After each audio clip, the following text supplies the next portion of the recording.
පෙන්වන්න බෑනේ. ඒක නිකන් අර නිකන් કૃතිමව සකස් වෙන මේ වගේ ෆීල් එක දෙන්න බෑනේ. ඒ ෆීල් එකත් එක්ක එතකොට සම්පූර්ණයෙන්ම මේ ඒ කියන්නේ සත්ත්ව ලෝකයේ මේ කතාව සම්පූර්ණයෙන්ම දැන් අපි කියනවානේ අපිට පුංචි දරුවෙකුට පෙරාත්ම භවය කියනවානේ. ගියාත්ම මෙහෙම හිටියා කියලා එහෙම කතාවක් රොබෝගෙන් එන එහෙම එකක් එන්නේ නැහනේ. රොබෝට එහෙම එකක් එන්නේ නැහනේ. රොබෝටේ කතාව නැහැ නේද? රොබෝටේ සසරෝගේ කතාව නැහැ නේද? සාසව කතාවක් නැහැ නේද? අපි ඔය කාමාශ්‍රව භවශ්‍රව තිත්තාශ්‍රව කියන්නේ ආශ්‍රව කතාව නැහැ නේද? එතකොට ඒ දෙක මේක අතර ලොකු මේ ජීවමය ගතිය නැහැ නේද මේ රොබෝගේ කතාව. දැන් මේක ගැන මොකද හිතන්නේ ඔබතුමීට බලද්දී? මේ සසර කතාව.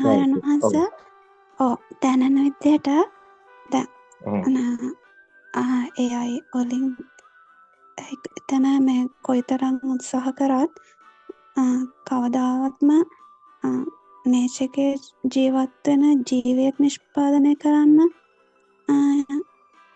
කවදාවත්ම බැරි වෙනවා. කවදාවත්ම බෑ. ඒක වෙනම සයන්ස් එකක් නේ. ඔව් මේෂකේ ජීවත් වෙන ජීවියෙක් කියන්නේ මේෂකේ නිෂ්පාදනය වෙච්ච ජීවියෙක් කියන්නේ just ස්වභාවික පරිසරයෙන් එන ප්‍රතිචාර උත්තේජ වලට ප්‍රතිචාර දක්වන එකක්ම විතරක්ම නෙමෙයි. ඒක ඇතුලේ දැනෙන තව හීලින් එකක් ෆීල් එකක් එක්ක යන එකක්. ඒක දැනෙන එකක්. ඒක දැන් අපි ගත්තොත් එහෙම අපි දැන් මේක මීට කලින් සය ධාතු කියනකොට කිව්වා. ඒ කියන්නේ හැම එකක්ම එකට එකක් සමතුලිත වෙලා බද්ධ වෙලා තියෙන කියලා නේද? ෆීල් වෙනවා කියලා. නේද? ඒ කියන්නේ වේව්ස් අපි කියන්නේ ආලෝකය ගත්තත් ඒකත් කම්පන වේගයක් නේද? එතකොට ශබ්දය ගත්තත් කම්පන වේගයක්. එතකොට අපි දැන් ඔය විඥානය කියලා ගත්තත් නේද? අපි නේද? අපි කියන්නේ ඉලෙක්ට්‍රික් පවර් එක ගත්තත් එහෙම නැත්නම් තාපේ රස්නිය ගත්තත් එහෙම නැත්නම් මැග්නටික් පවර් එක ගත්තත් ඒ වගේ මේක අපේ චිත්ත අපේ සිතුවිලි ආරෝපණ බලය ගත්තා. ඒකත් වේගයක්. ඒ කියන්නේ කම්පන වේගයක්. ඒතකොට කම්පන රටාවක් වේව එකක්. මේ එකට එක බද්ධ වෙලා තියෙන්නේ. සමතුලිත වෙලා තියෙන්නේ. නේද? එකකට සම්බන්ධයි. ඒතකොට මේ වගේ විඥාන ස්වභාවයක්. ඒ කියන්නේ අපි කතා කරන්නේ වේව් එකක ස්වභාවයක්. නේද? මේ process එක. මේ මෙවැනි ස්වභාවයක් අපිට මේ AI තාක්ෂණ හදන රොබෝගේ ගන්න බෑනේ. ඒක ගන්නෙ කොහොමද? එයාට ෆීල් වෙන්නේ කොහොමද? ෆීල් එකකින් එක ෆීල් එකක් එතන හදාන්නේ කොහොමද? ෆීල් එකක් හදන්න පුළුවන්. සරලව අපි ගමු. AI තාක්ෂණයේ හදන රොබෝට ෆීල් එකක් ගන්න පුළුවන්. ෆීල් එකක් හදන්න පුළුවන්. එයාගේ ඔටෝමැටිකලි ඇතුලේ ෆීල් එකක් එන එක නිර්මාණය කරන්න හැකියාව ලැබෙයිද? එහෙම නිර්මාණය ෆීල් එකක් යාට එතනින් ඇතුලෙන් එනවනම් ෆීල් එකක් එනවනම් මේ කතාව එනවා. එහෙම එකක් ගන්නෙ කොහොමද? එහෙම ෆීල් එකක් එන්නේ කොහොමද? ඒක වෙනම සයන්ස් එකක් නේ. ඒක වෙනම සයන්ස් එකක්. ඒක එන්නේ වෙනම ඒ කියන්නේ මේක එන්නේ වෙනම ධ්වනියක් වගේ ස්වභාවයක්. කම්පන ස්වභාවයක් එක්ක. ඒ කම්පන ස්වභාවයේ AI තාක්ෂණයෙන් එන මේ දෙන මේක දෙන ඩේටාබේස් එකක් ඔස්සේනේ. දත්ත ගොඩක් ඔස්සේනේ මේක එන්නේ. එතන හරහංස මේ රීබිල්ඩ්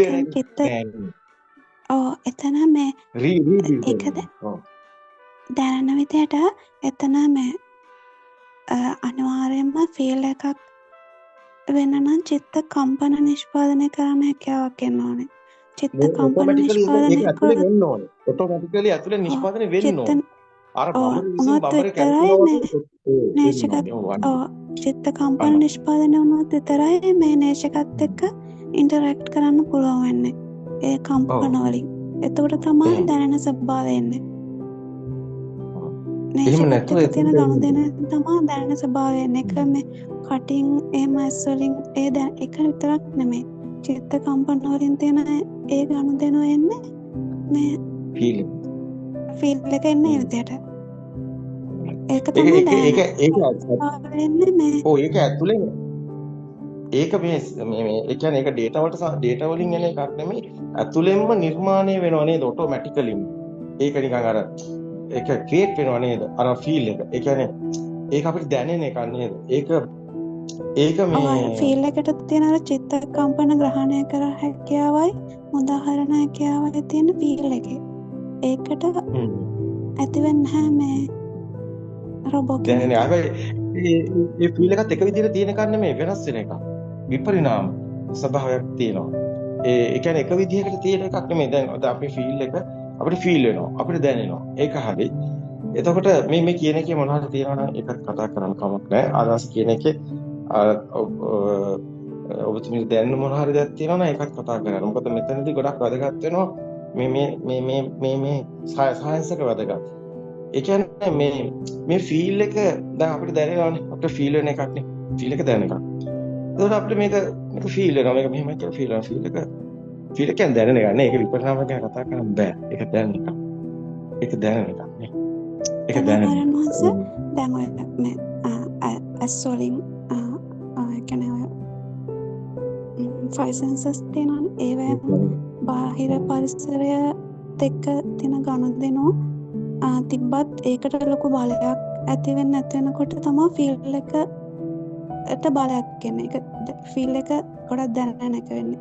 එතකොට ඒකත් එක්ක බාහිර පරිසරයේ තියෙන අපිට නොපෙනෙන ඒ කියන්නේ චිත්ත කම්පන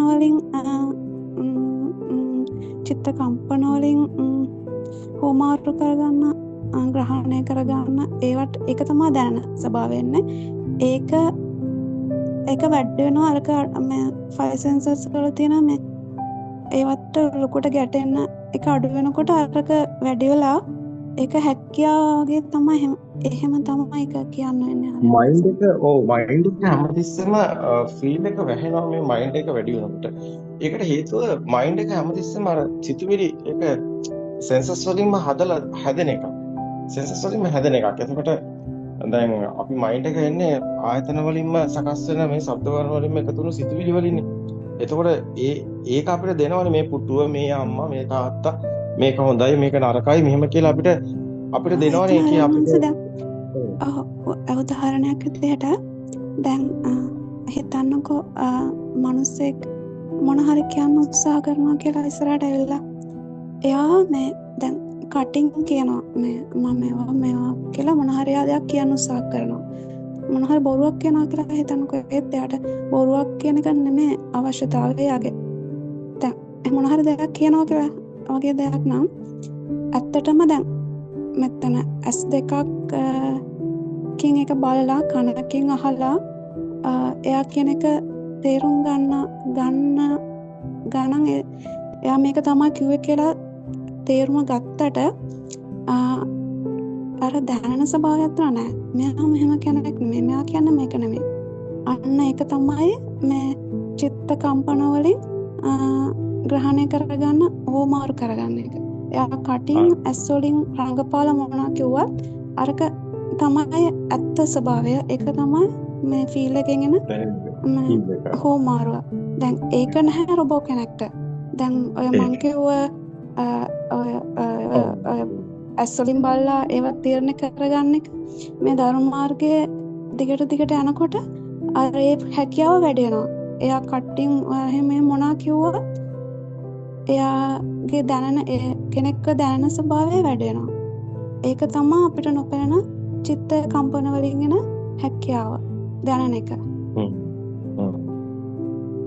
ඒක දැනෙන එකක්. ඒක ඥානෙ පැත්තෙන් එන්නේ. ඥානපති කියත. ඥාන සම්ප්‍රයුක්ත කුසලයේ තියෙන තැන. හරියටම හරි. ඒ කියන්නේ රොබෝටේ හැකියාව නැති වෙනවා. එතන තමයි රොබෝ ෆේල් වෙන්නේ. මනුස්සයාට ඒක වර්ධනය කළා ඒක දැනෙන සතුන්ට පවා ඒක හැකියාවක් තියෙනවා. එතන තමයි නේචරගේ ජීවිතයේ වෙනස තියෙන්නේ. ඒ කියන්නේ දැන් අපි සාමාන්‍යයෙන් කෙනෙක් අර අපි කියන කාර්යසිත කියන එක මෙතන ඒ කියන්නේ කෙනෙක් කතා කරනකොට කටින් කියන්නේ හොඳයි කියලා වුණාට ඇතුලේ යාගේ එයා එහෙම එකක් නෙමෙයි තියෙන්නේ. අර ඒක කටින් කියන එක නෙමෙයි.